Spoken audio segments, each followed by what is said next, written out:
Welcome to Council, Monday, June 13th, 2016. Call the meeting to order at 7 p.m. As usual, we'll start off with the Municipal Safety Share, and Councillor Zingra is going to share this with us this evening. Okay, so tonight's Safety Share is on sun safety tips. So it's natural to want to get out in the sun when the days get longer and the temperature gets warmer. It's also a good time to review the latest expert advice about how to protect your skin from damage. So take a few steps to stay sun safe. First one is cover up. Make sure when you're out in the sun to wear clothing and a wide-brimmed hat to protect as much skin as possible. Wear sunglasses to protect your eyes as well. Use broad-spectrum sunscreen with SPF of at least 30, and be sure to reapply every 2 hours, as well as when you're done your swim or if you've been sweating. Seek shade. Limit your direct exposure to the sun, especially between the hours of 10 a.m. and 4 p.m. when UV rays are strongest. Avoid tanning beds and sun lamps. Both can cause serious long-term skin damage and contribute to skin cancer.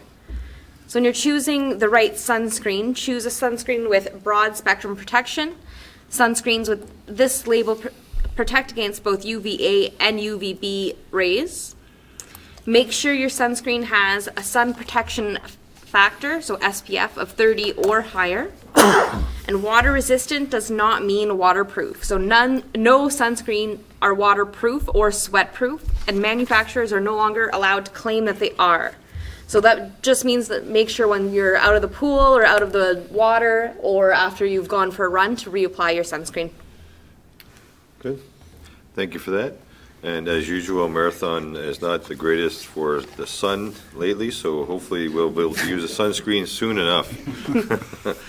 Anyway, right off the bat, we have a motion here to ask Council if they have any addition or deletion to the agenda. Hearing none, I'll call the question is hereby Council accept the agenda for Monday, June 13th, 2016. Regular meeting of Council is circulated and amended. Moved by Councilor Lake, second by Councilor Debussy. Call the question, all in favor? Carried, thank you. Any disclosures of interest this evening? Hearing none. We have a motion here to approve and adopt the minutes of the regular meeting of Council that were held on Tuesday, May 24th, 2016. And a meeting of Council that was also held that evening for a special meeting on May 24th, as well as a, sorry, let me retry that.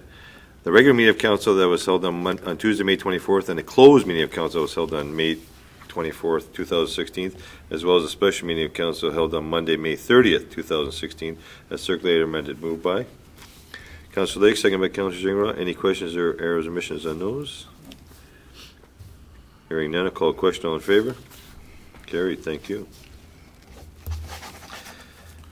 Okay, this evening we have a couple delegations, and first off, we're going to invite Carmelo Norton-Bertarlo, who is the general manager of the Nawingo-Gokima Forest Corporation, which is the NFMC in short terms, because everybody has a hard time pronouncing the name, as well as Grant Goodwin, who Grant is the chair of the board.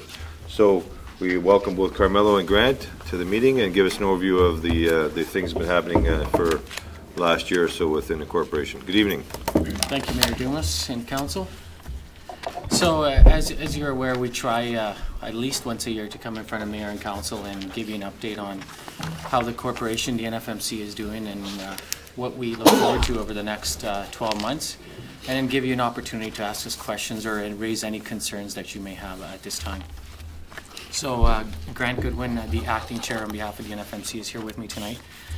Last year we did a presentation that included a little bit of history on the NFMC. We weren't sure if there was some different council members or members of the public who weren't aware, so the first couple of slides are a little bit a small history of the NFMC, and then Grant will do those, and then I'll take on from there and kind of give you a little bit more of what has happened and what we look forward to. Great.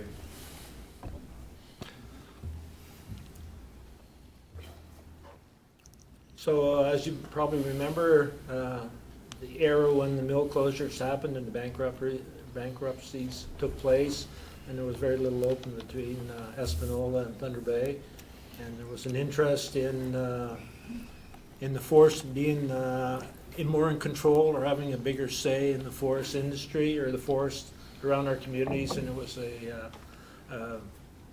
a group formed between Marathon and Heron Bay and Manitowoc that entitled us to actually harvest wood and have some say in the land. And that happened around the same time that tenure modernization was taking place. And there was great interest from people in the government that we have a local forest management corporation, and so we were an ideal fit. And so in June the 1st, 2011, the local working group was formed, and we worked at that for a couple of years, which resulted in our area being the test case for the first, and right now the only, local forest. Actually, it's the only model that has come out of tenure forests, tenure reform in the province. So now we have the Nowakaning Forest Management Corporation, easier said as the NFMC. And it came in under Regulation 111-12 on May the 29th, and one day we were the working group, and the next day we were in charge. And so our mandate is to hold forest resource licenses, sustainably manage Crown forests in accordance with the CFSA 1994, and to promote the sustainability of Crown forests, to provide for local economic development opportunities for Aboriginal peoples, to become a self-sustaining business entity, and to optimize the value from the Crown forest resources, while recognize the importance of local economic development, and to market, sell, and enable access to a predictable and competitively priced supply of Crown forest resources. So I'll take on from here. So what makes us unique really starts with our revenue model. So we generate admin fees and renewal fees, which are regular in every SFL in the province of Ontario. The admin fees are meant to cover our management, day-to-day management costs, and the renewal fees are meant to cover our annual silviculture program. And what makes us different than every other SFL in the province is that the stumpage revenues that are generated from the local forests get retained by the NFMC in order to achieve our objects, as Grant previously mentioned on the previous slide. So the management area that we are envisioned to manage includes the Big Pick and Pick River forests, as well as the White River and Ngagami forests. Today we hold the responsibilities of managing the Big Pick and Pick River forests, and we hope in the near future to be responsible for the White River forests, while the Ngagami forest right now it's in a little bit of a limbo situation with the bankruptcy on the Havelshoot Mill. So how we're structured is we have a board of directors that creates the vision and direction for the company. The Ministry of Natural Resources is supposed to have oversight on the corporation, but the decisions are supposed to be made locally. And that board of directors is formed of 4 members from the communities of Marathon, Manitowoc, Hornpain, and White River, the 3 Aboriginal communities of Pick River First Nation, Pick Mobert First Nation, and the Aboriginal community of Hornpain. And then we have 3 at-large seats to form a total of 10 board members. And the at-large seats are meant to bring expertise to the board that lacks from the other members. So it could be anything from harvesting to mill expertise to ministry expertise. And then the vision and direction of the board get given to myself as the general manager, and through my staff, then we try and accomplish the board's wishes.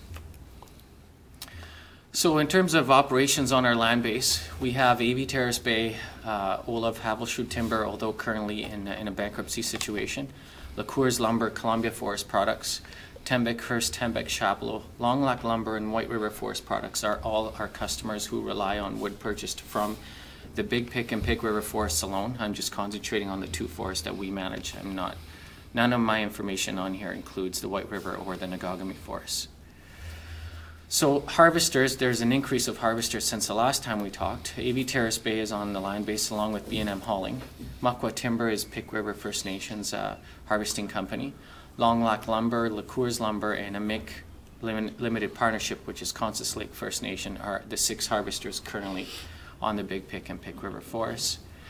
And to give you a sense of the volumes, in 2015-16 we harvested 528,000 cubic meters of all species, and we project 570,000 cubic meters for the coming year. So from a Marathon perspective, our head office is located in Marathon. We employ 8 full-time staff, and there are new employment opportunities coming up in the near future. So we expect to expand our staffing base, and it's going to create a little bit of a concern for us because our offices currently are getting very tight, and we're looking, we've had discussions with Daryl to hopefully find opportunities to expand in the near future for us. Our annual operating budget, including our silviculture program, exceeds $4 million. It's probably closer to $5 million annually, and it creates significant local opportunities for businesses, and we do purchase quite a bit locally as much as we can, but what we don't purchase locally is always tendered, and opportunities are given to a wider perspective. But a lot of the stuff that we don't purchase locally is because it's not available, or it's a special expertise that we have to go elsewhere to get. And then we are always open to working with Mayor and Council on additional forestry-related opportunities for the town of Marathon. Of the communities that we work with, we realize Marathon, although you have us, you don't have an official industry. And if there are opportunities to have discussions, we're always here and welcome to have those meetings with you, should there be some ideas or thoughts that you'd like to share with us.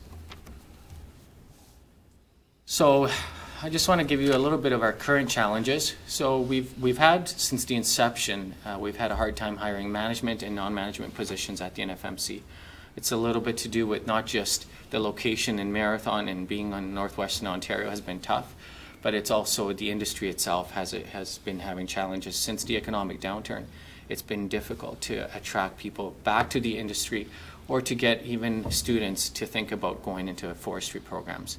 So it's a challenge we have, but we're trying to work on some of those challenges with some initiatives, and I'll touch on that in a little bit. We're still a new concept, so we're breaking new ground with the ministry. That's been a challenge that I have to admit wasn't foreseen when I came on board in early 2014. We had significant opposition to the model when we started. We had some challenges with communities expecting benefits out of the model very early on when we couldn't provide some benefits. And we kind of turned those around, and we've been able to get on our feet and produce some benefits locally. But the struggles have been with the ministry in that they've never had an experience with such a model, and we're encountering obstacles that they weren't expecting, and they're having a little bit of a tough time accepting some of the decisions that we want to make. And unfortunately, the decisions we want to make are for the best interest of the local communities, the local industry, and it's a little bit more of a risk than what traditional ministry bureaucrats are usually exposed to on a day-to-day basis. So it's been a challenge.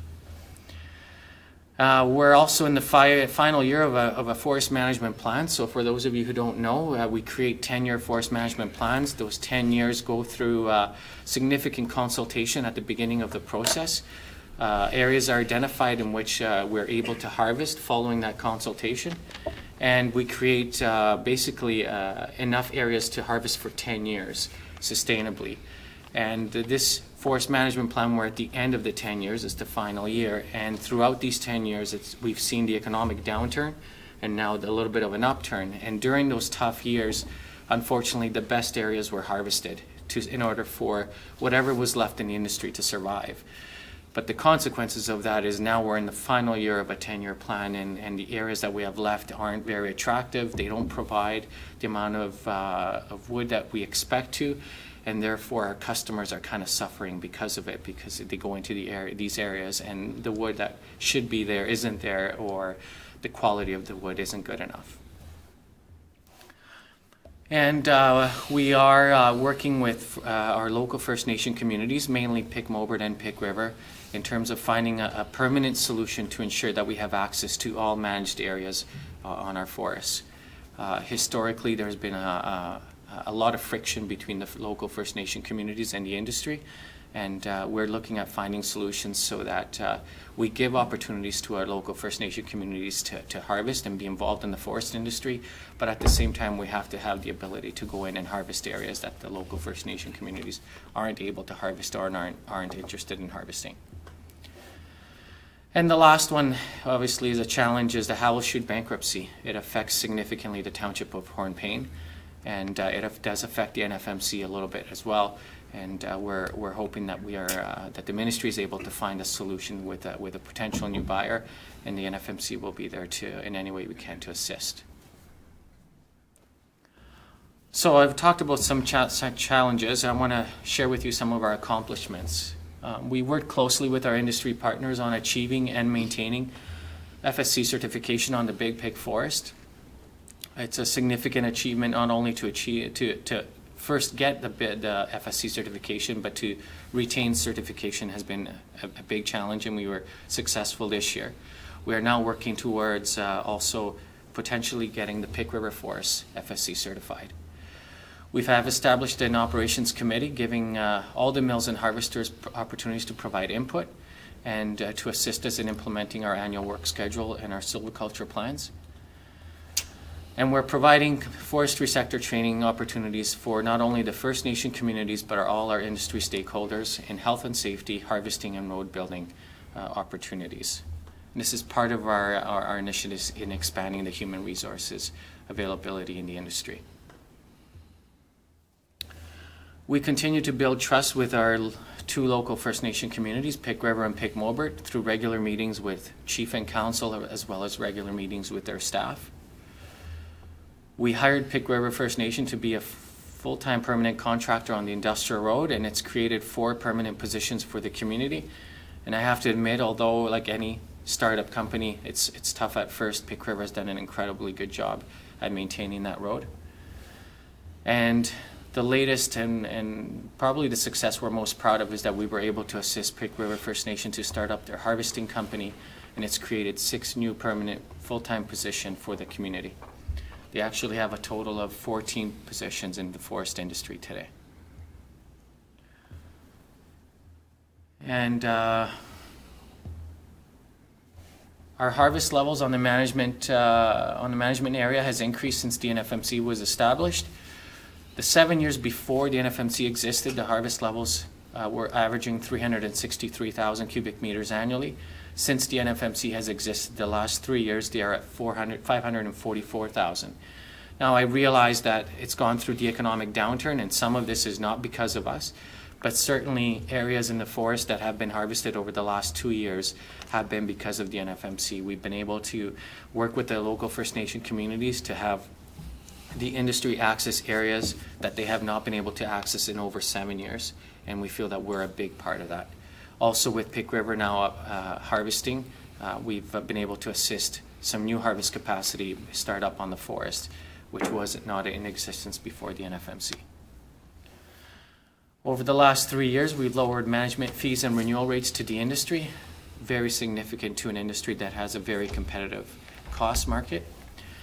And we've spent or committed over $3.4 million in the short 2 years that I've been around towards economic development initiatives for not only First Nation communities, but also local municipal communities.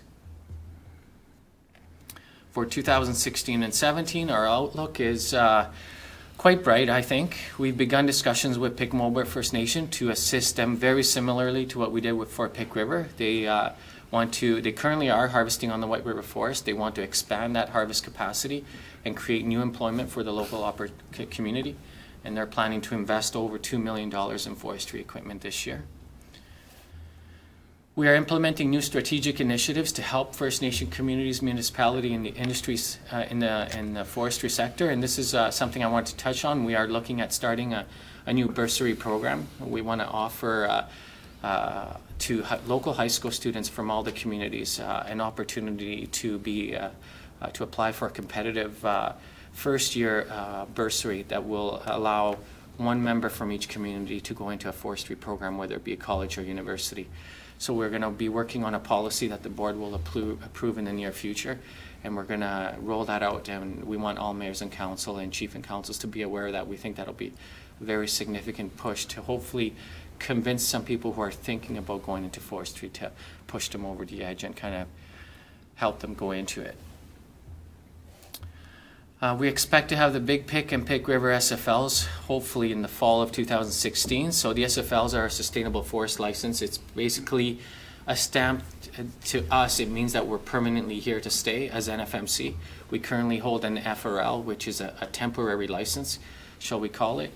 Also, once we have the SFL, the revenues that we generate will immediately come to the NFMC instead of going through the Forestry Futures Trust and us to put applications in order to get those revenues. So it's creating a lot of work for us that we find it's become a burden, and we have other priorities that we want to concentrate on. So hopefully we will have that by September of this year. We are in the final stages of negotiating with White River Forest Products the transfer of the White River SFL to the NFMC. And we're pretty excited about that. It's been a negotiation that's taking place over the past 2 years. And White River and us have an agreement in principle in place. So we feel that if we don't have the Big Pig or Pig River SFLs by September, we will definitely have the White River SFL by September. And last but not least, the ministry is doing a review on all forest tenure models, and the review's happening this summer. They will contact mayor and council of every community and chief and council of every community. And I certainly hope that this mayor and council is supportive of the corporation. If you have concerns, I hope you come to me, and hopefully I can address them. But I can't underestimate the importance of this review in order for us to continue to do some of the things we've been doing. I personally feel that we've done some great things in a short period of time, and I think I believe that we need the help of the local politicians to convince the ministry that we have done great things in a short period of time, and with a little bit longer time we can prove to more communities that we're here to help, and this model can be very successful in our province. And that's all I had for you. There's our contact information for Grant, our acting chair, and myself, the general manager. And I'm always a short walk away, so you guys can always come visit if you have any questions or you want to talk. Sure, thank you very much. I was just trying to look up quickly who's the new minister after the shuffle today. Who's your new minister? Catherine McGarry. Okay, Catherine McGarry. So that'd be a new relationship building there. Can we flip the lights on, please? That'll be new relationship opportunities going with the new minister now to build that and have your corporation go forward as well. So we'll open up the floor for any questions. Councillor Lake? Sure. I think this has been the success story economically in our region, as everything has sort of gone away in forestry. At least we're in control of the forest. And certainly I would like to see us do everything we can to ensure that the model continues. For the admin side of things, ought we to draft a letter for all the communities and First Nations to sign, kind of with the points that we see as the benefit of this corporation? I appreciate that they'll probably call individuals, but it would be nice to have a statement from all the communities signed in support, if we could try to lead that charge. Of course. Sure. We can work with Daryl and Carmelo and just see what the other communities, their comments and interests are, and put it together as a quick memo to the minister saying what the benefits are. Obviously, I think they heard us loud and clear with both Daryl as a chair, previous chair, and Carmelo down with Minister Morrow, the importance of the Wokima Forest Corporation, because the benefit, as you stated right from the onset, is not just Marathon. We do benefit from the administrative level. We've never been a harvesting community, but there are opportunities there. So I think there's more opportunities to come forward in the future. Anybody else have anything? Councillor Fox? At one time, people used to be able to apply to the MNR for cutting permits, so on and so forth, along the highway, deadfall and whatever. I've been told that they're being refused now by your corporation. No, so we're talking about firewood? Yeah. No, that's still the case. That hasn't changed. So they can go to you and get a permit. So the MNR comes to us. They ask us for which areas we want to open up for firewood, Yeah. And so we give them that annually, and then the MNR takes applications the same way they do on any other SFL. That doesn't change. Oh, okay. So they can still get it along deadfall along the highways. Yeah, yeah. Okay. We certainly would be very supportive of that. We wouldn't be against it. Yeah. Okay. But just clarity for the individual, the process doesn't change from the previous. They don't have to come and see you at all. No. They go back to the MNR just like they always have, Yeah. get their permit to harvest wood Correct. within an area that the MNR says, here it is. Yeah. That hasn't changed. That hasn't Because there has changed. been some rumors around that, there has been some denial of permits and wood rights, and I didn't agree with that, but, No. okay. Yeah, but the misconception is they can cut anywhere they want. That's the No, problem. no, it hasn't But that's changed. nowhere like that on any SFL. It's not just the NFMC's management area. Yeah. Anybody else? Councillor Lake? I think ultimately the thing that's going to be important for Marathon, if and when we have something back on the lake, is access to fiber. You can have all the dreams you want, but if you don't have access to the fiber, you can't have an industry. Is that something that sort of looking at the old system and the new, do you feel nimble enough that if somebody were to come to Marathon and say, we want to set up shop, this is the fiber that we need, that it could work through your model? So yes and no. So the softwood on the Big Pick and Pick River forests are almost 100% spoken for. They're being used by current mills, whether it be the pulp mill in Terrace Bay or whether it be the sawmills in White River, up in Hearst, or even in Hornpain, and in Longlock. But the hardwood opportunities are there. So if there was an opportunity for Marathon to consider attracting someone who's interested in a different product that's currently not out there, in a product that uses hardwood, the door's open and the opportunities are available on the current management area that we manage. Certainly, if it was for softwood and it was in smaller quantities, there's opportunities for discussion. But for bigger quantities, like a pulp mill like Marathon had, the opportunity today is not there. No, and my sense is we'll never have a pulp mill again. That industry just doesn't exist the way it did. But that it's going to be smaller operations, right? That have 20 or 30 employees. Yeah. That's the model now. Yeah. The hope, right? That these small little companies will come in. But they, in the old model, never had a chance at the wood, right? That's correct. In the old model, and it's happening today. There's SFL holders who don't want others to take their wood, whether they're using it or not. That is certainly what we don't believe in that, and we will try and maximize the harvest. That's awesome. Thank you. Good. Anybody else? Just a quick note, Carmela, you made mention, obviously, of the White River SFL coming over to your management, hopefully by September of 2016. You talked about the Nenogamy Forest under some turmoil with the bankruptcy right now with Havelsrud. When do you see that potentially getting worked out and coming over under the management umbrella of the Forest Corporation? So to be honest with you, before the bankruptcy, I didn't see that happening very near future, because the owners of the mill weren't in favor of being part of the NFMC. Okay. It's my understanding that the ministry would like the NFMC to be part of, to hold that SFL at the same time as a new owner takes over. Right. So it could happen significantly faster than what we anticipated. Okay. Obviously, we'll see what happens through the bankruptcy process. So let's step back in regards to the SFL holder, and I think from the onset of the corporation's design was to have all those FSLs under one umbrella. Yes. So as you speak to Minister Morrow now with the new minister, is there opportunities for Marathon as well as other municipalities to knock on their doors saying, we believe that this should happen? So I would say I'm confident that the ministry is true to their word this time, in that September we should have the SFLs. Okay. There's really no obstacles left. Okay. The First Nation consultation has all gone through. The communities are very supportive of this. So the only obstacle left is just internal procedures of MNRF. And if there's a stumbling block there, then I would say yes, politically we would ask for you to help us. By all means, I think our door is always open in that regards. One other quick one, Carmela, you talked about opportunities for Marathon other than administrative level for the FMC. Do you see that there are diversification within the forest? Like we talked to in the onset of this, and Grant made mention back in 2008 and 2009, some of the crazy ideas that might come out of the forest, because there's more than just harvesting wood in the forest that could be developed in the forest. Do you still see opportunities if somebody made a business plan to the corporation that you would look at? Yeah, there certainly are. There are many opportunities. Not only, we talked about a little bit about using hardwood, but there's opportunities on the silviculture side. Right. A lot of our contractors, whether it be tree plant or site prep, are coming from other areas. Away, yeah. And there are some creative ideas that could be. So, for example, where was that picture that Neil was in with the silviculture of the seedlings? That was in Dryden, I believe. Okay. Okay. So stuff like that, that's what I meant. There's opportunities correct. other than just harvesting a tree on the landscape. I mean, the reality is, so we purchase our trees. We try to purchase them all in Ontario, Right. and let alone the closest one to us is Hearst. Right. And then we go as far as Dryden. But 900,000 of our trees this year were purchased in BC. Wow.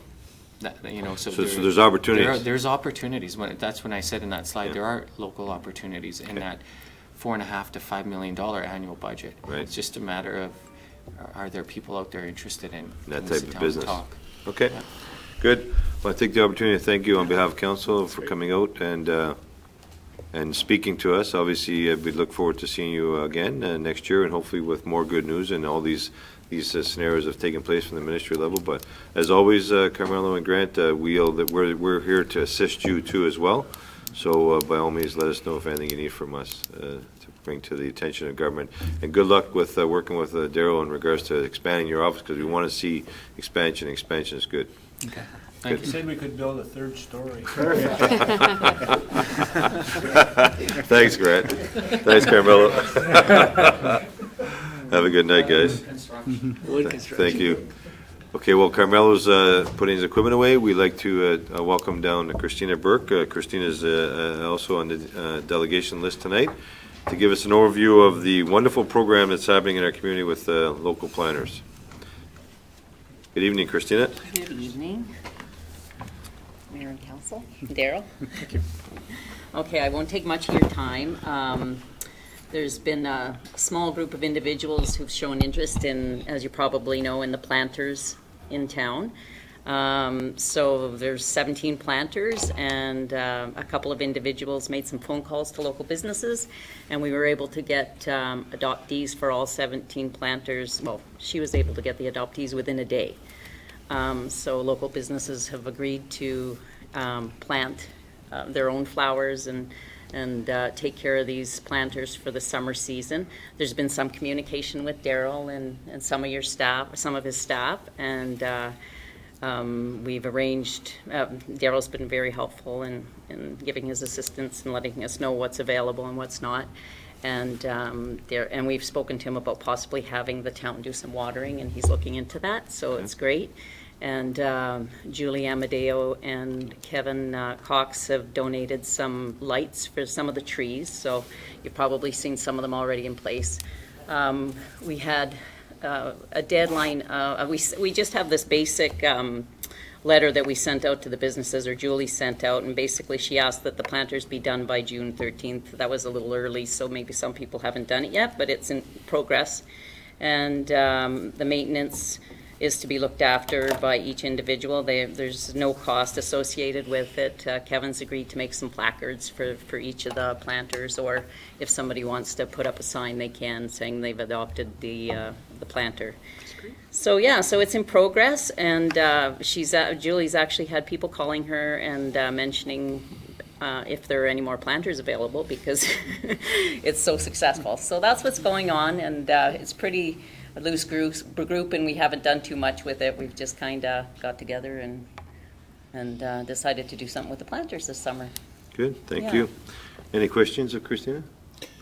Sure. Councillor It's Fox? not really a question. They do look wonderful, and it's certainly appreciated. A lot Yeah. better than what it was last year. Yeah, and some of the trees have been identified as having knot rot. So right now, I think it's the luck of the draw. If you get a planter with a rotten tree, you kind of have to deal with it. But we're going to look into that a little bit more, because the chamber had agreed originally to donate some money for the cause. Things have changed a little bit just in the dynamics of the group, so I'll have to go back to them with that. So we might have a chance to get a little bit of money, and maybe we can hire somebody to cut the trees, but as it stands now, everybody's on their own. So what we're hoping is maybe we can build on it next year and have some sort of draw, or because it's so successful already this year. So yeah, Good. It's looking good. Yeah. So on behalf of council, I take the opportunity to thank you, but before that, I think that it's wise to maybe investigate TD. TD has an excellent program each and every year that they promote purchase of trees for local communities. Yeah. So maybe have an opportunity to stop and talk to Mike and see what the program is all about, and see what TD can help and assist with. Yeah. But of course, I appreciate that Daryl is there, because I think Daryl, we agreed that through the town and working with them to try to help out the individuals to do as much as we can with the planners. We just don't have the availability of the staff. Yeah. That's why this all started from. So thank you, because I think you were kind of the initiator of this through the Economic Development Corporation. I have to give a lot of the credit to Julie and Yes, by all means. Amadeo and Kevin Cox. They managed to get it done overnight, whereas we were rumbling about it for months. Good. And I want to take the opportunity on So- behalf of council to thank Julie Amadeo as well as Kevin Cox, because, Yeah. they're instrumental in getting this done. And it is already a lot nicer looking, and they will be a lot better looking once they come to bloom and look nice, but they're really nice already. Yeah. And thank you for that, and thank all the businesses that are involved. Oh, yeah, And- it's a And maybe it great would be nice to opportunity. have a list of individuals or businesses Got it come here. back, Yeah. so we can see as council. Yeah. 'Cause I've seen some individuals out there, but I think as a whole, we'd like to see all the Yeah. the different agencies out there, but I want to take the opportunity to thank all of them as well. Yeah. So, Okay, I've got I that here. Sorry, Great. I didn't have it here sooner. That's I fine. just brought You it. can just leave it with Daryl. We can get a copy of that. Yeah. Great. Yeah, sure. Thank you Yeah. very much, and I encourage all, not only the local people that adopted those planners, but as well as local businesses and, of course, our homeowners to continue to enhance their property, because it's all about, Marathon is very Yeah. much pride of their community. And we're So- going to build on that, I Good. think. We've got a little group started now, and it was kind of quick and last minute, but I think next year we'll probably do a little more, so. And we'll try not to ask the town for too much. Well, we're always there for Try and do support, it for sure. We can independently, assist but as much as we can with the manpower we have, but if you look back when Ira Sullivan was on council, she Yeah. really took the bull by the horns with the Communities in Bloom program. Yeah, There's yeah. something you look back into that regard as well, because they have assistance with their program as well. Yeah. So there's opportunities, so. Yeah, and we did look at we looked at them a little bit, the TD as well. It Yeah. was just a timing kind Sure. of thing for this year, but for Okay. next year for sure. Good. Yeah, Once again, thanks, Christina. Thanks, Okay. Julie and Kevin, and I appreciate that. all right. Thank you very much. Thanks for coming You're out. welcome. Have a good night. Okay, thanks. Okay, some council verbal reports that we're just going to give a quick overview.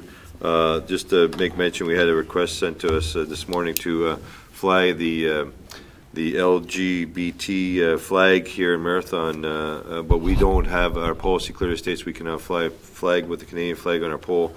So we let the individual know that we wouldn't, but we're going to look at maybe having an alternative pole erected, not only for this occasion, but as well as future occasions for other organizations that might want us to fly their flag from time to time. But we want to also recognize that this was a real blow to their community as well, with the incident that happened in Orlando with the 50 individuals that were murdered, and then, of course, another 53 that were severely critically injured from an individual that it seemed like had issues with that community. So we want to say that we're there for full support. We just don't have the opportunity to fly their flag on our pole, but we're going to look into having opportunities there for future flag raisings. Councillor Fox is going to give us a quick update in regards to the AGM that he attended for the Thunder Bay District Health Unit in Toronto as well. Councillor Fox? Sure. I attended this meeting last week, Sunday, Monday, and Tuesday. Alpha is the public health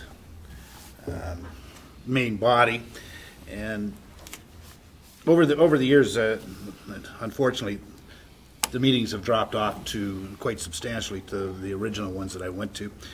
This one was primarily designed on the LHINs. Was rumors out there that the LHINs were going to be taking over the boards of health, and this pretty well the 3 days were various different doctors and people against that type of merger, and then there was the LHINs themselves supporting it, saying that, and then of course the province doing the same thing. They're backtracking on it and saying, no, we're not taking over the health units. What we do is they want to create what's called a sub-LHIN now, which will include the boards of health on it, representation on the boards of health. Whether the subgroup or not is going to work, I don't know, but having somebody from the Board of Health sitting on those subcommittees, I think is a great idea, because there are areas that are sort of covered off by one part, and then other parts they're very well related. Why couldn't it just flip to one or the other, as versus in competition for themselves? Over the period of time, we had a Dr. Chris Mackey speak. It's an interesting proposition, and there's a resolution gone to the Ministry of Health of taxing sugar-based pop, Coca-Cola or whatever. And the idea behind it is to reduce the reliance on that type of drink. And I know I spoke about it, saying that, you know, I didn't have a problem supporting the tax, but how much are you going to have to add to it to slow people down? And the profits obtained from that, I suggested that it go into milk products or whatever and be shipped to the far north. Make milk a cheaper solution than pop for the reserves up there. They thought that was a great idea. Now, how the ministry would do that, I don't know. And whether or not they can cut down. I know there's a lot of children in the far north through the health unit anyway. They go to bed with a bottle of, instead of milk, it's a bottle of pop or Freshie or that type of thing, which isn't the greatest at all. But the milk is totally unreasonable to buy. Further than that, these other speakers were for and against the LHINs taking over. Nancy Cooper was a former LHINs person. Dr. Kevin Empey he's also for the LHINs.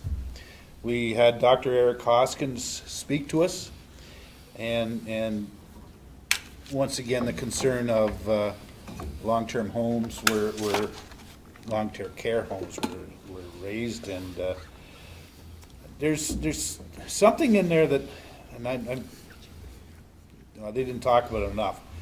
The LHINs have to change legislation on these long-term homes to create more types that I believe that we're looking at. You know, sort of a, I don't want to, a bastardized version of a long-term care home. It's assisted housing, but there's so many different parts to our assisted housing that nobody wants to lay claim to, you know, and we're seeing that. This one wants to look after this part, and this one wants to look after this and this. But they're recognizing that they're going to have to look for some of these in the smaller communities, and a requirement of 30,000 beds is required for the baby boomers. So hopefully we are part of that consideration.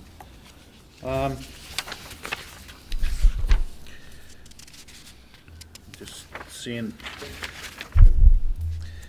yeah, pretty much they're all.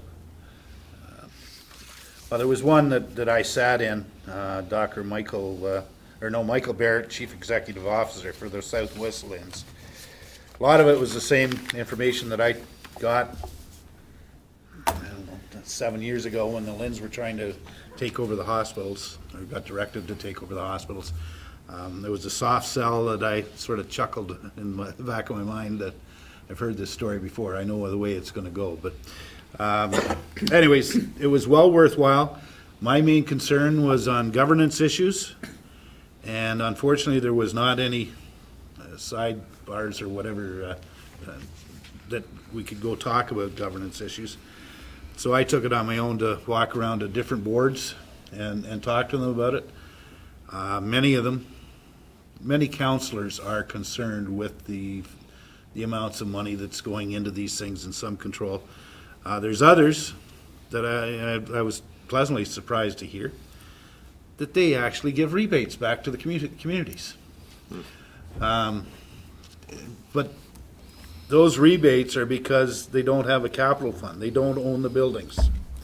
They lease the buildings, and so any surplus, they keep a minor surplus to buy equipment and so on and so forth. But not like ours where we own the building and have a huge funds in reserve to replace the building or do refits and so on and so forth. So it's something that when we do get the financial statements, the final financial statements, it's something that maybe the town wants to look at, because there is a substantial surplus this year, and it's all going into reserves versus going back to the community. So I doubt, well, no, it's not on this month's, I've got a meeting on Wednesday, and that's not on the agenda to go over the financial statements, so it'll be in the new year, September, probably before I see them, so the final copies anyway. That's about it. Okay, thank you, Yeah. Councillor Tabushi. Granted, this was a health unit, I gather, symposium or related to it, so I can understand that most of the people would be against the LHINs taking over the health units, but on a, I'll say, more broader scale, there was oppositions against hospitals coming under. Is the, I guess, rationale of not including them in the LHINs? Because the idea behind the LHIN is to network all your healthcare services so that they have control. So we're not, one person isn't doing one job that the other person is doing, and the overlap isn't, and bureaucracy isn't there. It's to streamline the process. Should it be something on our radar to watch, or should we contact the local health unit, the family practice, and see where we should stand on this thing? Because if it's being proposed, it's going to be discussed, and it's something that we should be informed in, because as part of the health unit, we're going to have a say on either dissolving the unit or whatnot, or provide opposition to it. So is that something that we should be contacting? Down the road, it's definitely not going to happen in the immediate future. But I can also remember back the 7 or 8 years, probably 9 years, that when they first started talking about it. It's a soft sell right now.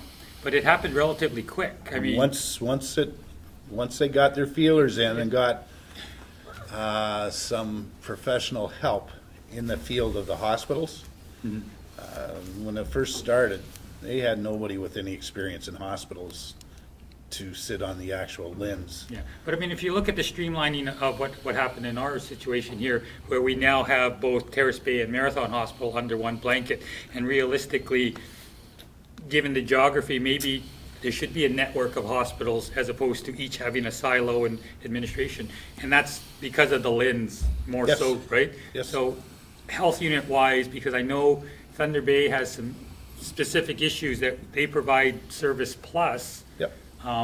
because of either First Nation communities or transit communities or whatever it may be. Is it something better that is covered under one blanket? Because I know your health unit, and when I sat on the DSAB, we had a lot of overlap. Nobody knew really who should take the lead or who should control it. So, Yep. I honestly believe that the LHINs will take it over. It's a soft sell right now because of the resistance. And I can remember the same resistance with the hospitals. It's a soft sell. It was a strong sell at the start. With the resistance that happened, they realized that it's probably easier to do a soft sell right now. No, we're not taking it over. We're just going to work with. Well, I heard that story before. okay, it's So- just something on the radar we should be. Yep, no, it's going to happen, I honestly believe, but the health units, there's a lot of money that flows through health units, and. Yeah, we know.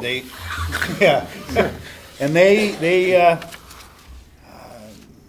have a lot of people, powerful people, lobbying the government right now to back off, so. Okay, so thank you for that report, but I think as our representative on the Thunder Bay District Health Unit, I think that the message should be brought to your board from our council that you want to see this fall under their umbrella for actually the operational aspect of it, the financial aspect of it. There's multiple Oh, I'll good things support it. about it. I'll support it, Yeah. don't worry about that. I have supported it all the way along and said that it's going to happen. I was totally shocked that they backed off as much as they did in this meeting that it was at. Okay, so one other comment you made about the actual fact that the Thunder Bay District Health Unit will probably have a significant surplus for 2015-16 year. I would encourage you to make sure that those dollars don't go into reserves, they come back to the municipalities that are sponsoring their budget. Okay? What you want me to do? Well, I'd much rather wait until I see the final financial statement. Okay, I Then appreciate We can all that. look at it. But maybe you can bring your report back from your meeting and give us an update in regards to the amount of the surplus that they're anticipating. Once we see the financial statements. Right? Good, thank you very much. Okay, thank you for that report. One other thing I want to make mention of is I have the opportunity to thank and congratulate Wendy Landry. Wendy Landry is the mayor of Shunya, but also a very influential lady in northwestern Ontario.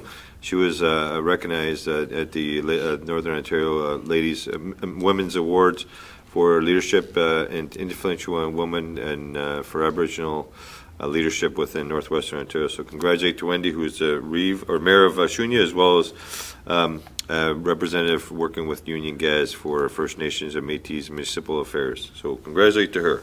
Okay. Up next, we have COA reports on the total project management services. Daryl.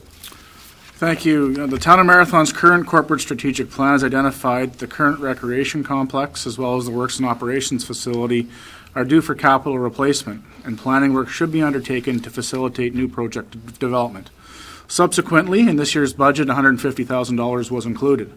In May of 2016, a request for proposal for total project management services to facilitate the development of site selection and public consultation for a new active living center and recreation complex, as well as the development of a functional plan for the Works and Operations Yard and Garage project was publicly released. The RFP closed for the total management services project on May 30th, 2016. The total project management approach to include both projects in a single contract was chosen by administration. This approach will help the municipality achieve cost savings and also support synergistic development between both projects. 5 proposals were received by the closing date. All proposals properly met the pre-identified minimum submission criteria and moved on to the scoring and review phase. The municipality reviewed the following 5 proposals, HST not included: True Grit Consulting, $149,000, Keewatin and Askey out of Sioux Lookout, $143,000, Brooke McElroy out of Toronto, $109,000, David Ellis Architect out of Sault Ste. Marie at $140,000, and Vern Reimer Architecture out of Winnipeg, Manitoba at $125,000. The RFP documents were reviewed and scored based on a weighted system. That included the ability to meet the eligibility criteria, the skills, experience, and qualifications of the firms, the total understanding of the deliverables and quality of each proposal, the overall project plan, as well as total fees. A scoring and review team of myself, Works and Operations Manager Brian Hishka, and Parks and Recreation Coordinator Sue Morin scored each proposal. And upon completion of scoring, it was determined that the proposal from True Grit Consulting scored the highest based on the following criteria. It best met the outline criteria for both projects. In a lot of cases, the focus was on the recreation project only, which is understood, but True Grit had equal representation for both the Works project as well as the recreation project. They're going to provide borehole drilling because they have the in-house geotechnical capability to do that, which is significant cost savings with this proposal to move the projects forward. They provided a comprehensive, the most detailed consultation process and communications approach to engaging the public. Of the 5 proposals, they obviously have a large amount of experience in working with the town of Marathon, as well as our partners down the highway at Bittegong.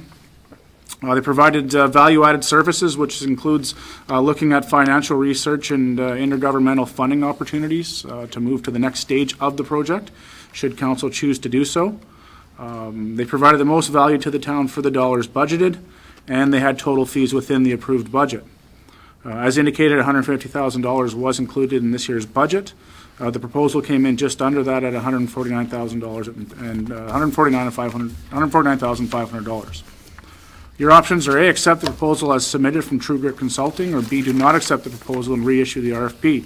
And your administration is recommending that option A be approved and that the mayor and clerk be authorized to enter into an agreement with True Grit Consulting. Thank you. Thank you for that report. I do have a motion here that council hereby accepts the attached report and recommendation on total project management services, and further that the appropriate bylaw be presented later this evening, entering into an agreement with True Grit Consulting for total project management services with regard to facilitating development of site selection and public consultation for the Marathon Active Living Center and Recreation Complex project and functional plan for the Marathon Works and Operations Yard Garage project. Moved by Councilor Lake, seconded by Councilor Tabushi. Any questions of that? Councilor Lake. So we've seen True Grit did the new landfill, obviously, and we've had lots of experience with them. So I know the work they've done is good, and I've seen us not take the lowest bidder before. I don't think I've ever seen us take the highest bidder before. Was the kind of, in the 3 of you looking at those packages, they were clearly...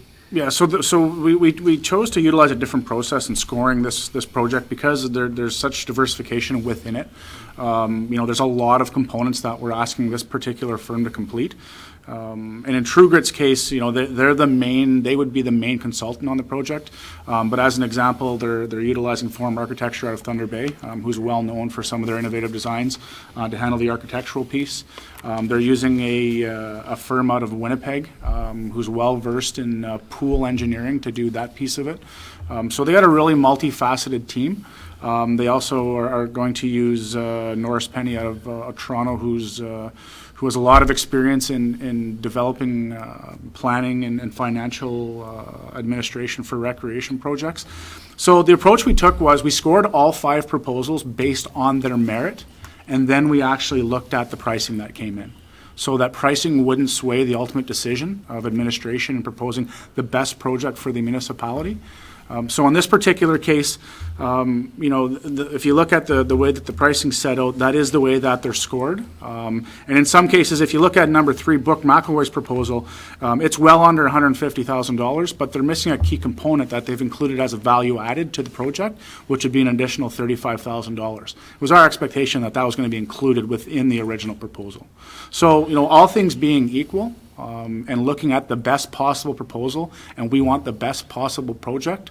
As this falls under the budget of $150,000, it's our recommendation that we go with TruGrid and the sub-consultants they have on the project. Thank you. Councillor Debussy? Under the hard light, I guess, of hindsight or whatever it may be, and the fact that we have to be, I guess, transparent on our, our tendering process, this will stand the test of scrutiny. A request for proposal is not a tender. A tender is a legally binding document by which, if they meet the minimum criteria, you're bound to accept the lowest price. A request for proposal is exactly that. You're able to choose the best proposal based on the criteria outlined. So one of the key components that you've mentioned there, and I have to kind of ask, and excuse me one second, I have to go back to it, was the value-added service for financial research, because we know we cannot do this project on our own. And it is imperative that we have somebody who knows how to navigate the bureaucracy or the funding models that are out there in order to get this, because either that or we do it in-house, which would eat a lot of time. Is that a key issue, and did anyone else provide that service? Yeah, so one of the things that we asked for within the proposals is what we call the best in-class review of similar facilities of our community size across Canada. And certainly TruGrid has the most detailed proposal to do that. So they're going to look at 4 to 5 similar facilities across Canada to Marathon's community makeup as well as our size, and determine, number 1, what worked and what didn't work for those facilities, but number 2 is how they funded them. Because there are different options, obviously. One is to go forward with government funding. There's opportunities to look at debentures. So a large component of this project, above and beyond the architecture and engineering, is how are we going to fund this going forward, and those are some of the deliberations that council will be able to make over the coming years with budget deliberations. So that was a key component. That's a key component of this proposal, correct. Councillor Lake? Yeah, and just, I think when we look at the recreation complex in particular that we have, the thing that makes it untenable isn't its age, although that's part of it, it's the energy cost, right? And so my hope is that whoever we go with is going to be looking at reducing those energy costs moving forward so that the operating side is going to be down. Yeah, and then ultimately, that's truly what's, the reason why administration identified this project through asset management is that exactly that. On a yearly basis, we're looking at $1 million plus in operating costs for, that facility alone. So going forward, there's going to be a whole new opportunity to look at engineering, where we're able to use things like waste heat and waste products to, heat pools and heat arenas and possibly look at, 2 sheets of curling. So, looking at all those sustainability functions are going to drive this design. There's absolutely no question. That's perfect. Anything else?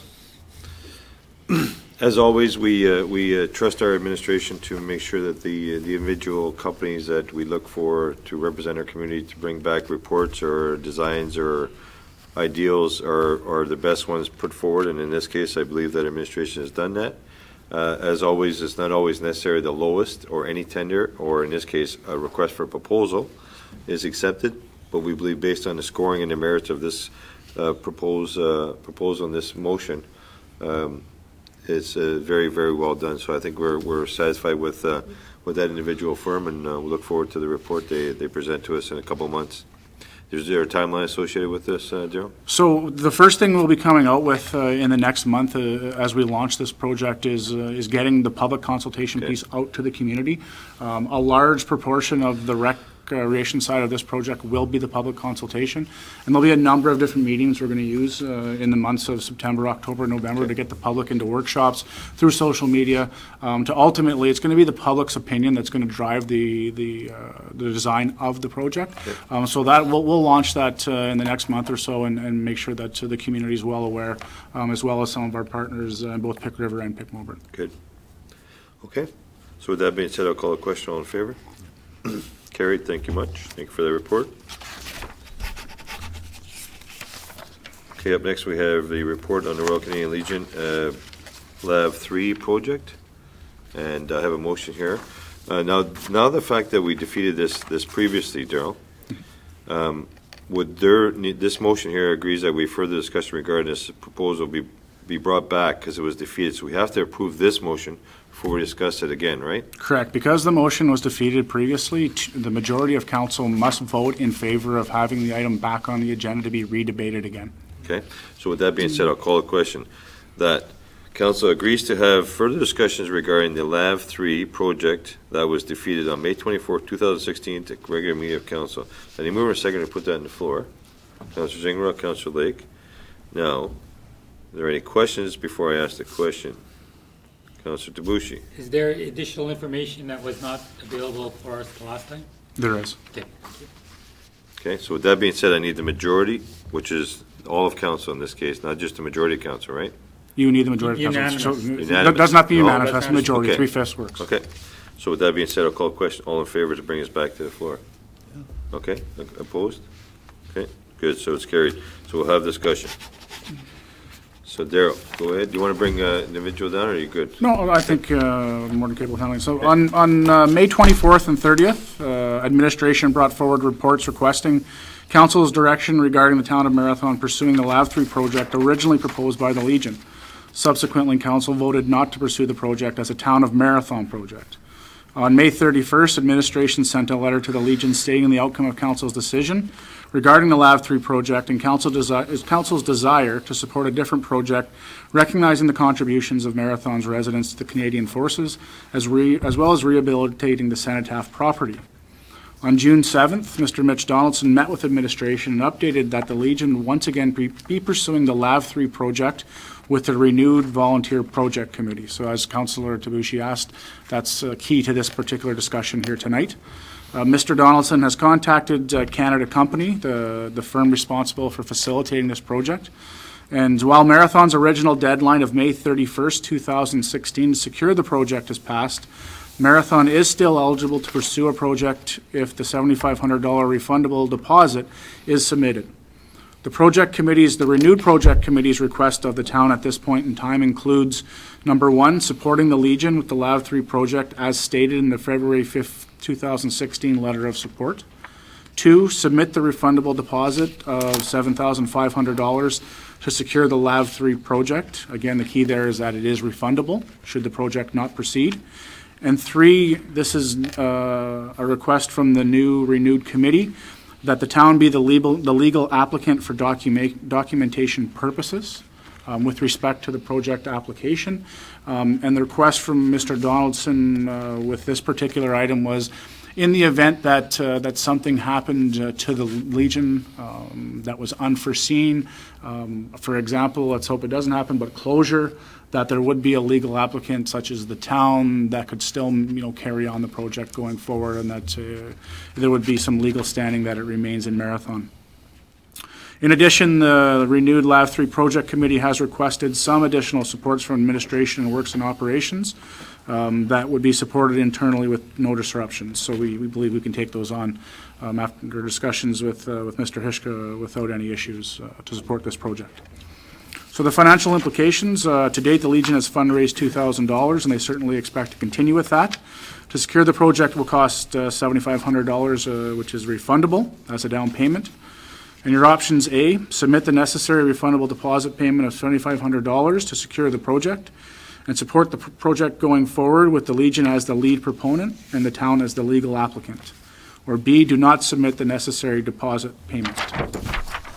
And your recommendation is that council or administration is presenting this report for council's consideration and direction tonight. Thank you. Good, thank you for the report. Do you have a motion you'll put on the floor first? Council hereby accepts the attached report and recommendation of the Royal Canadian Legion Branch 183 and LAV 3 project. And further, that council hereby directs administration to submit the necessary refundable deposit payment of $7,500 to secure the project and support the project going forward, with the Legion as the lead proponent and the town as the legal applicant. Moved by Councilor Lake, second by Councilor Zingara. Questions? Councilor Lake. So when we met and voted no on the project, it was because at looking at the project, it seemed, I think everybody agreed that we have a great history of supporting of Armed Forces service out of Marathon, and we want to do something. But this particular project had some kind of scary aspects to it, right? You had to maintain the lab in perpetuity, especially if you were the legal owner. There was kind of a lot of extra costs that we weren't expecting. And it seemed like we could do our own sort of project for less money that might be more meaningful. Do you feel like that has changed from our last discussion in terms of? Well, certainly the request from the Legion and Mr. Donaldson is that the town revisit the project not as a Town of Marathon project, but as a Legion project. They've identified that they will be the lead proponent. They have asked for administration's assistance with certain functions of submitting the applications, which, we're more than willing to do in providing that expertise. In terms of, I guess what, the only things that have changed in terms of the project scope is that ultimately it would be a Legion project and not a Town of Marathon project. So maybe just to follow up then, I'm certainly willing to support whatever the Legion wants to do in terms of a monument, but you sort of passed on to them that we would sort of support a Maiden Marathon project as well, and they would rather go with the lab. Is that the sense you had from them? That was the request. Okay. Fair enough. So, yeah, and you're right, absolutely. When we discussed this last time on May 30th, the key component for us to turn it down was the fact that this was going to be all on the town's responsibility as not only the proponent for the application, but also the coordinator and initiator of all the events and activities.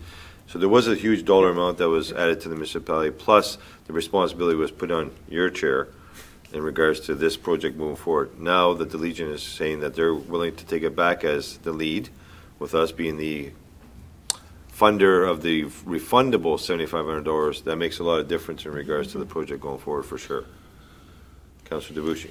Yeah, when initially this came through, I was more than willing to pay the refundable deposit so we could have discussion with the Legion moving forward. I see that it didn't jeopardize our, I guess, standing by not having it by the deadline. Again, my concern is, for all the good intentions and all the effort that goes through now, this Lab 3 will be on, I'll say, either our property or whatever it may be, in the eventuality that something happens and it becomes, I'll say, surplus. The town will, or is it going to, we still going to be responsible for either maintaining it, relocating it, whatever it may be. That's my big concern on being the, I'll say, legal portion of this thing. And I understand, the reasoning why. I mean, the Legions are struggling, okay? Are they able to take on a project this size, given the fact that they're struggling? Because the maintenance and the whole project was roughly $55,000 before it was on site. Our concern was the annual maintenance, because it had to be kept up to their standard, not ours, not whatever it may be. The standard was set somewhere else. And if we don't meet that standard, who's responsible for taking it down? It's easy enough now for the Legion to say they want to take it on, but if the Legion's not here, we know it'll fall on the town. So again, I'm just asking, I'm more than willing again to support $7,500, but I think we really need to look long and hard on the validity of this project moving forward if the Legion can't survive, or we have to take it over indefinitely, because that standard just seems so high to maintain that, and the security around it, because I guess it is a decommissioned piece of, military equipment. So again, I'll support the $7,500 to provide that opportunity to look at the project. But again, I really caution administration and the Legion to look long and hard on the long-term operational cost of this project, when we can maybe look at another solution. Okay. So I think Councillor Tabushi makes a number of excellent points, and I think, first of all, the most important one is that with the $7,500 deposit, it's not refundable for 6 months. After the 6 months has expired, it is then refundable back to the town. I think what that does is it gives us 6 months to work with the Legion, to work through some of these documentation and some of these pieces that need to be more detailed. Right, there is a lot there. There's no question. And what this does is it gives us time to put that plan in place, to put all those details in place. And I think that's the important piece is it buys us time to look at the details.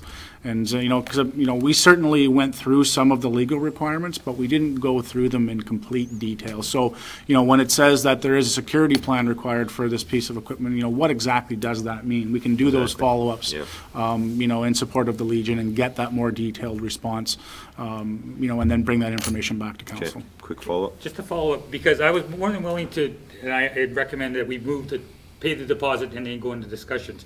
But my party and our final word was, I would not support the town taking on this project eventually. So why would I, go through with it there? And my stance hasn't changed. I'm more than willing again to put down the deposit. But if it came down to a vote for us to take, or the town to take over this project, I would say no. Okay, just to let my position be known. Okay, unless we have some significant development within that 6 month time frame or with discussion with the Legion. Okay, anybody else? Councillor Fox? Once again, when it's all in somebody else's hands, the Canada company, what happens if there's graffiti on it? Does the Canada company hire a contractor to come in and put the proper paint back on it? And we'll be responsible for that? That's a good example of a question we don't have the answer to, Okay. that we need to get answers I'd be to. really bothered by that type. So let's go, rather than debating all this unknowns, we turned it down simply last time because the responsibility was put on the town to take on this project 100%. We've had a request from the Legion to come back and say, we'll be the legal applicant, the Legion will then take on the project 100% in regards to this project going forward. And it That's gives what us we're 6 voting on. months. And it gives The us 6 6 months, that's right. That's fine. So we're just changing our view on the process because we're taking the administrative level off of us back onto Legion. Yep. That's why we voted down in the first place. There was a lot of unanswered questions, as you heard from our administrator, that they'll get all those answers and bring back a report in 6 months or so. Correct? That's correct. It can be longer than 6 yeah, months. but It's 6 months until we can get to the process. That's right, okay. So with that being said, I'm going to ask the question with the mover and seconders' permission. All in favor of this Just a project? point of order, does this have to be unanimous? No? No, No? Okay. No, because we put it back on the floor. with the majority, that's correct. So, all in favor? Yes. Carried, thank you very much. So, congratulations back to Legion. We hope that this project is successful, and we'll work through our administration with the Legion and Mitch, and have this go forward over the next 6 months to see what we can come up with through the Legion's great work. Thank you. Councillor Lake? Just as those discussions go forward too, certainly in that last discussion we have, I think the council as a whole wants some sort of monument. Yeah. So whether it's this project or something that's a maiden marathon approach, I think council's open to whatever direction that discussion goes to. And if you can pass that on to the Legion Committee, Sure. I think that's important, that it doesn't need to be this project, it could be some other project if that fits their needs better. Okay. So we'll certainly send a follow-up letter with respect to council's decision tonight stating exactly that. Good, thank you. Okay, up next, we have a bylaw number 1875, being a bylaw to authorize the Corporation of Town of Marathon to enter an agreement with True Grit Consulting Limited for total project management services to be read a first and second time is 13th day of June 2016. Moved by Councillor Zingra, second by Councillor Lake. Any questions? Hearing none, call question, all in favor? Carried, thank you. I have that the bylaw 1875 be read a third time and finally passed this 13th day of June 2016. Moved by Councillor Tabushi, seconded by Councillor Zingra. Any questions of that final reading? Hearing none, call question, all in favor? Carried, thank you. So we have a motion here in regards to the request we received from NOMA seeking their support in regards to the long-term energy plan I'll read the motion off here, that council hereby directs administration to submit a letter to the Minister of Energy regarding the long-term energy plan, and then further copies of the letter before to individuals listed on the originating request. And this was sent in by NOMA to support their long-term energy plan intervenor status. I need a mover and seconder. Councillor Lake, second by Councillor Ingram. Any questions, comments on this? We've been supporting this for Support a on while. Oh, yeah. No brainer. Okay, all in favor? Carried, thank you. Okay, I have a motion here that council hereby supports the attached resolution and received from the Township of Southwest Oxford regarding combining OGRA and Roma conferences. Further, the copy of the motion before the individual listed on the originating request. Moved by Councillor Fox, second by Councillor Jingra. Questions?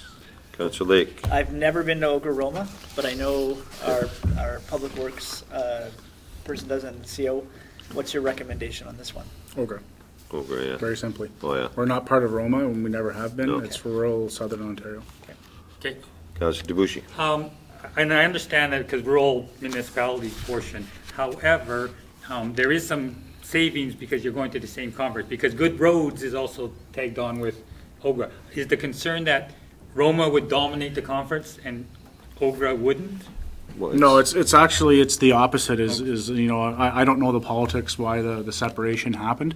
But some of my discussions within the last 2 weeks with some of our local government individuals is that the majority of the Ontario public sector is going to support continuing going to the OGRA conference, which is where the municipal delegations happen. Okay, fair enough. Any other comments? Councillor Fox. I have a real problem with the reason with it.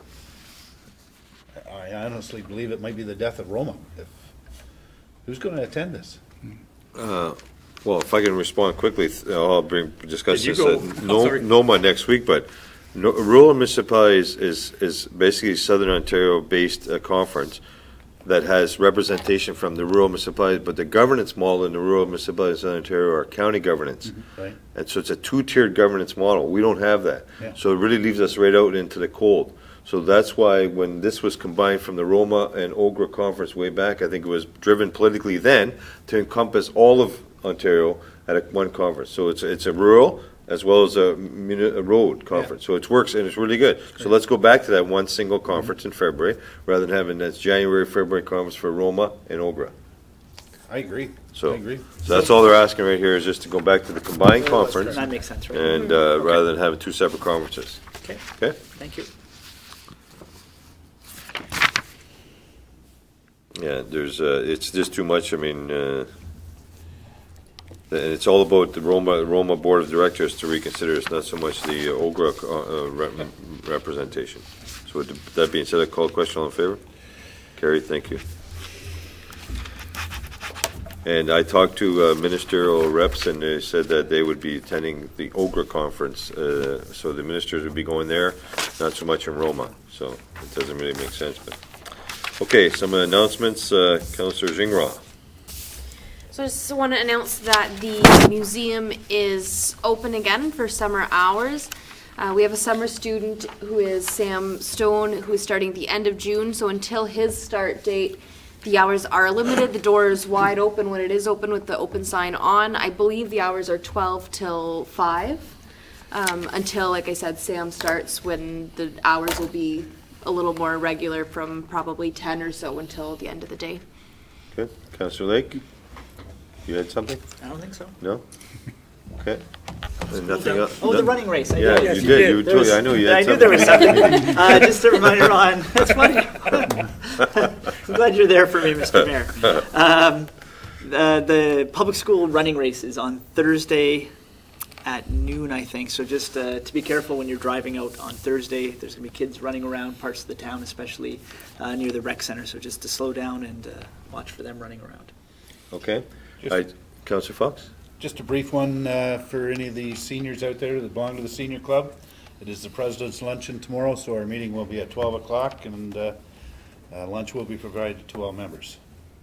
And invited guests, because we're coming to have free lunch, right? And invited guests, yes. So just a follow-up to Councillor Fox's note with respect to the seniors. Our seniors fair is this Friday, June the 17th, from 1 to 3 at Lakeview as well. And I know that Sue and Jesse have a number of presenters lined up that'll be of interest for our local seniors and anybody else who wishes to attend, no charge. Okay. And the library will be there present. Oh, good. At that there. That's great. Good? And any seniors out there that are not members, Oh, yes. we'll be selling memberships that day too, if anyone's interested. So you have an early bird discount? Sure, I'm moving to $19 versus 20.